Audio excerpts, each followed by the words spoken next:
You've made it to Chiro Hustle. Sit back and learn from the greatest influencers in the chiropractic profession. This episode is brought to you by Clothes for Chiro, Chiro Sushi, and Chiropractic Unity. Let's hustle. All right, guys. Good morning, good afternoon, good evening, wherever or whenever you're listening to this. This is episode 4 of the Chiro Hustle podcast. I'm your co-host, Luke Millette. Here's your host, Jim Chester. Hey guys, Tristan Schaub is our guest today, and we hit some home runs with this man. He is not only one of the leaders that's a non-Chiro, but he is one of the co-founders of the Chiro Sushi Summit. Here at Chiro Hustle, we like to talk to some of the influencers in the profession and to get some ideas about what they're doing and how they became who they are. And today we have Tristan Schaub as our guest. Tristan, tell us a little bit about who you are and how you became one of the co-founders of Chiro Sushi. Cool, man. Well, Jim, thanks for having me on, and I'm excited for this. I think this is going to be one of the best podcasts, not just in the chiropractic space, but the business space. So I'm very proud of you and Luke for all the things you guys have done and accomplished, and proud to call you guys friends. So me, I grew up in a chiropractic family. My grandfather and grandmother met in chiropractic college in New York City back when their professors were being pulled out of classes with handcuffs on. And my grandmother was one of the first female chiropractors in New York State. They were practicing chiropractic before they were licensed. And obviously they had my father, who became a pretty productive chiropractor and chiropractic consulting coach in the 80s, the Mercedes 80s, if you will. And so I grew up with my aunts, uncles, my father. I grew up in a chiropractic office, and I was working as a CA and as a front desk person since the time I was 14, and intermediately until I was probably about 21, 22. And then I kind of branched off and said there was a little bit of am I going to be a chiropractor? Am I going to go back to school? I decided I wanted to be a rock star. So I said I'm going to do everything that is against the innate, and everything that I know to be right or innately know that is the wise way to go. I'm going to go the exact opposite and explore that route. And I did a really bang-up job of doing everything wrong. So, but in that journey, man, I started a few companies, and I moved to California. I started a company called Avaca with a co-founder, which was Avaca was a really cool program that was the first ever virtual online anger management and domestic violence intervention program. We had back before all this streaming video was kind of what we know it to be today.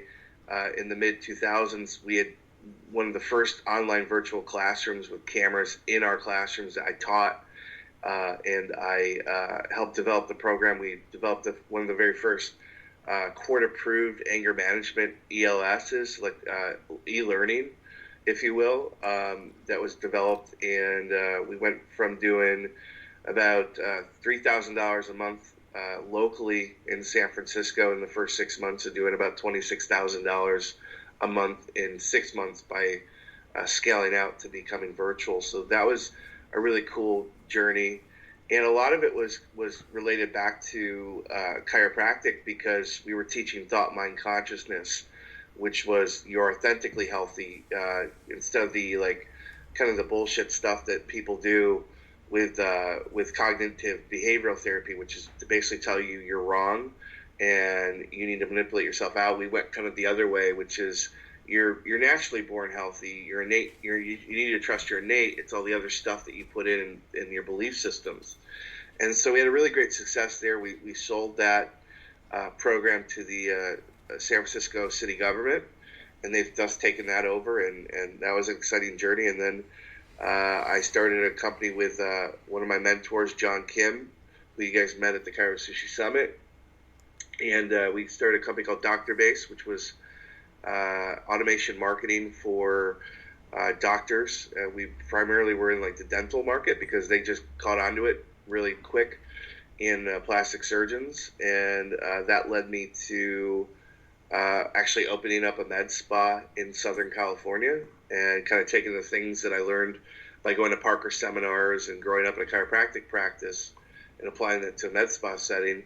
And then I got a phone call one day from my dad who said, you know what, he couldn't stand what's going on with the students who are graduating and not being successful.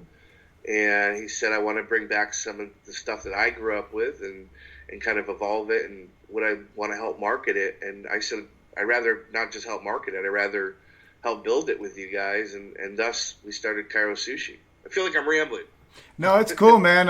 It's a lot that you've done, and you've come from a really cool background. And I don't know, honestly, if many people know who Tristan Schaub is, so I think it's a very good lead-in for people to get to know you. Thanks, man. Yeah, so it's been a journey with Chiro Sushi. So we launched essentially last year, February 17th of 2016, which was the year we launched, and so a little bit over a year and a half now. I remember the day they said we're doing this and we're going to do some things a little bit differently.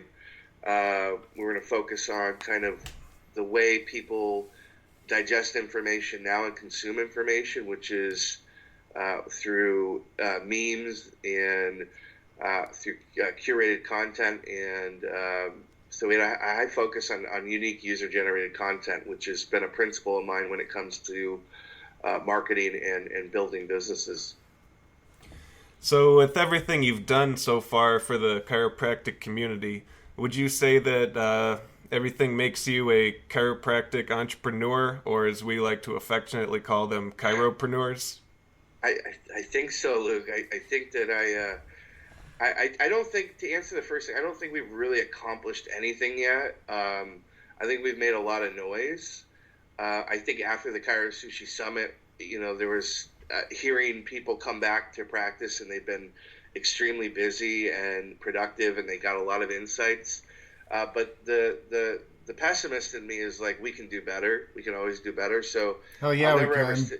say we accomplished stuff yet. But I do definitely think that the term chiropreneur has been, I mean, honestly, chiropractic and entrepreneurs have been linked together since the days of DD and BJ. I mean, those were two of the most phenomenal marketers, communicators, and essentially entrepreneurs. So, the very first big chiropractic seminar was put on by BJ Palmer, and one of the keynote speakers was Napoleon Hill, and this is before Napoleon Hill really became Napoleon Hill. So this tie-in of being a business person and being a health provider, thus now what we are as chiropreneurs, as you guys termed, I do feel that we fall into that scope, and I'm proud to say that. I think you need to own that you are an entrepreneur when you have this beautiful paradigm that we have with the chiropractic lifestyle and chiropractic, and you have the ability to make a crap load of money with just your two hands. I mean, you can make a lot of money with chiropractic. And that's one of our goals is to get people back there where, you should be making, a couple $100 an hour just with your bare hands. Yeah, man. And something that you touched on earlier is about how quickly you can get stuff moving, bro. And I've noticed the impact that you've had in the chiropractic realm for a while now. I guess since I've connected with you probably over a year ago. Yeah. And it's really cool to see how quickly the movement for Chiro Sushi and the interest for what you guys are doing. Let's talk a little bit about where we're going with the Chiro Sushi Summit and what happened this past year a little bit. Yeah, dude. Well, I think that our goals are evolving. I'll kind of take it back to, the very kind of first conversations that Tim's my father. He's a chiropractor, and Dr. Dan Golden. And then we eventually brought in Ryan Bones to be kind of instead of being the Three Musketeers, I always said I think we need to be the Beatles. And we needed to have someone a little bit younger, kind of represent that portion. So we're kind of well represented across different areas. We have a retired chiropractor in Dan Golden. We have someone who's still practicing who can reach the 50 to 65-year-old crowd. Then we have Ryan, and then we have me, who's not a chiropractor but can be looked at as someone who's been successful in business ventures. The original kind of concept of Chiro Sushi, and I really think we made some mistakes at first, was, full disclosure, I grew up as a Parker kid.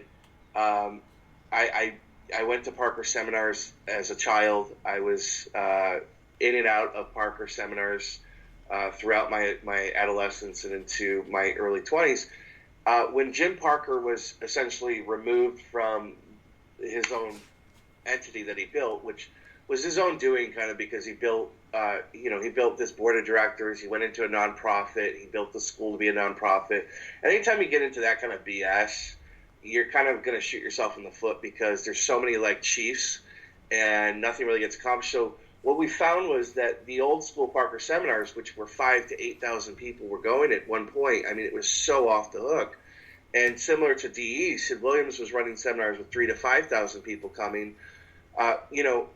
Ironically, or whatever word or metaphor would be used, the profession was doing really well.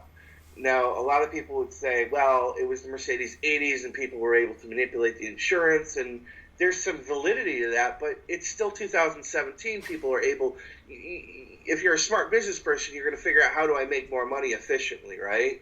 So people still will manipulate the insurance schemes. We see what's going on in Florida. But what we found, and what we know to be true, is that when you have 3,000 to 5,000, a significant portion of your profession united and joining in learning together and developing from a personal and a professional side, that, guess what, the profession does a lot better. And we saw an opportunity that, where, Parker was kind of who we put the dartboard on, of saying, that's who we aspire to be, and that's the market we want to take, is the business chiropractic seminar. We're not a philosophy seminar. We're not a technique seminar. And I think that, Parker itself had grown into this monster that didn't really know who it was anymore. It's still, I think, in my opinion, trying to figure out, how do we compete with CalJam, and how do we offer up wellness stuff, and how do we still stay in the business realm, but we also have to do techniques. And so I said, we need to narrow the niche. Now, the problem going back there was, we kind of identified ourselves too much with Parker. We started using Jim Parker's imagery. In fact, I got, through the grapevine, I got told that Parker wasn't too happy about that. Now, the jerk in me, or the rebel, was like, 2 middle fingers in the air. And then they started using Jim Parker's image again at Parker, which I thought was phenomenal.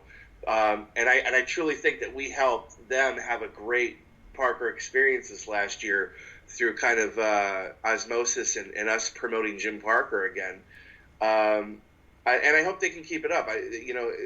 Competition's good, and it's good for everyone, but I think that we really were trying to figure out, who are we going to be, and what we've really evolved into, and it kind of happened halfway during the promotion, was saying, we're going to be the Chiropractic Entrepreneur Seminar. We're going to focus exclusively on sales, marketing, and a little bit personal and professional development. And I think where we're going even in the future is, you're going to see the Chiro Sushi Summit be probably about 50% successful chiropractors and CAs, and the other 50% being successful startup founders, CEOs, business owners, so that we kind of own that niche, and that you can get some of the best marketing insights from people outside the profession. Because when you look inside your profession, and Grant Cardone, Ty Lopez was talking about this. We were playing a video last night on Chiro Sushi.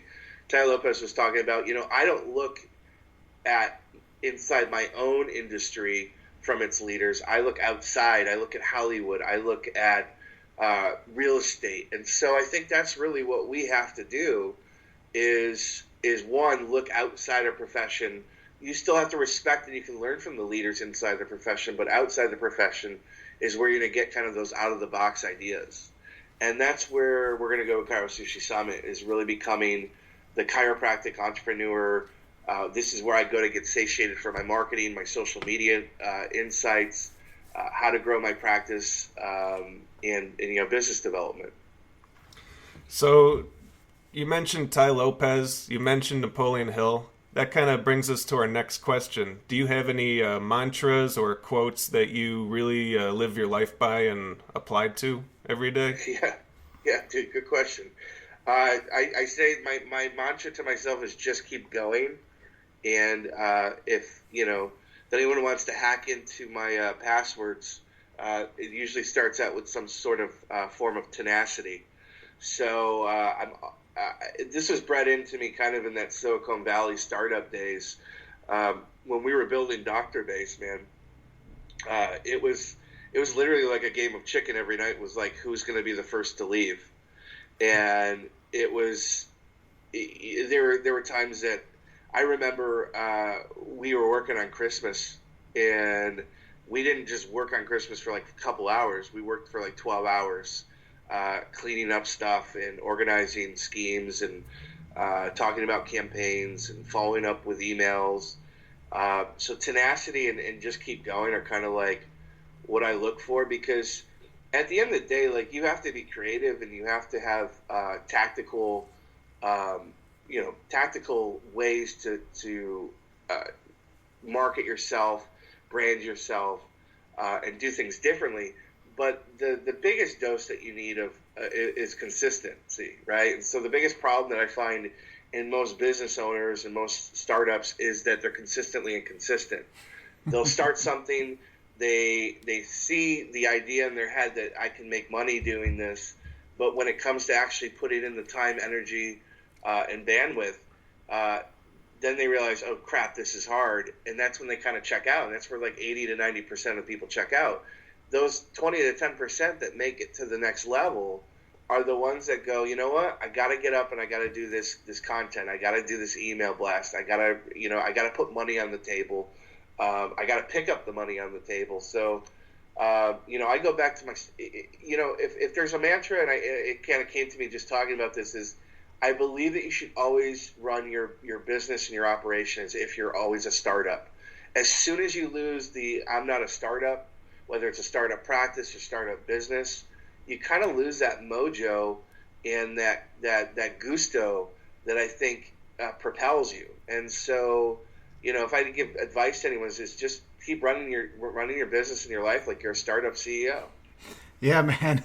It just makes me think back to the first time I had a conversation with you walking out in my front yard in the Denver skies.